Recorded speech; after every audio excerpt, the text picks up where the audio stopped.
अंबिकापुर में मानसून की शुरुआत के साथ ही शहर की जल निकासी व्यवस्था एक बार फिर सवालों के घेरे में आ गई है। कई इलाकों में जल भराव की समस्या को लेकर नगर निगम की तैयारियों पर विपक्ष ने गंभीर सवाल उठाए हैं। आरोप है कि बारिश से पहले नालियों की सफाई और व्यवस्था नहीं की गई, जिसके चलते हर साल शहरवासियों को परेशानी झेलनी पड़ रही है। शुभम जायसवाल ने कहा कि वर्षा ऋतु शुरू होने से पहले नगर निगम की जिम्मेदारी थी कि जल भराव वाले स्थानों की पहचान कर समय रहते नालियों की सफाई और जल निकासी की व्यवस्था सुनिश्चित की जाती। उनका आरोप है कि शहर के कई व्यापारियों ने दुकानों के सामने पेवर ब्लॉक लगाकर नालियों को ढक दिया है, जिससे पानी की निकासी बाधित हो गई है। उन्होंने यह भी दावा किया कि शहर के प्रमुख चौराहों, संगम चौक और महमाया चौक की नालियों पिछले 1.5 से 2 वर्षों से समुचित सफाई नहीं की गई है।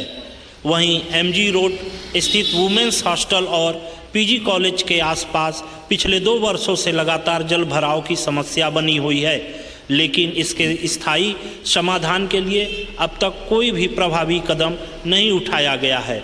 आधिकारिक प्रक्रिया सामने नहीं आई है। अब देखना होगा कि मानसून के दौरान जल भराव की समस्या से निपटने के लिए प्रशासन क्या ठोस कदम उठाता है, या फिर शहरवासियों को इस बार भी वही पुरानी परेशानी झेलनी पड़ेगी।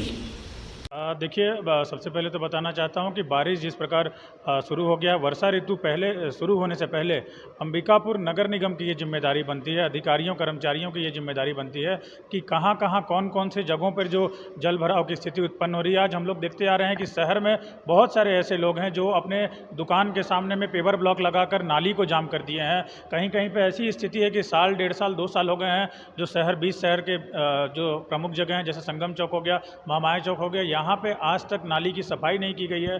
अभी हम लोग को तुरंत में पता चला है कि एक लटोरी जाने वाले रोड के सामने वुमेन्स हॉस्टल है, उस हॉस्टल के पास पिछले 2 सालों से लगातार जल भराव की स्थिति उत्पन्न होती है। पीजी कॉलेज के समीप लगातार जल भराव की स्थिति उत्पन्न होती है, पर ये जानकारी अधिकारी, कर्मचारी, नेतागणों को होने के बाद भी आज तक वहाँ कोई स्थिति ऐसी नहीं बनी है कि जल निकासी की कोई व्यवस्था बनाई गई हो।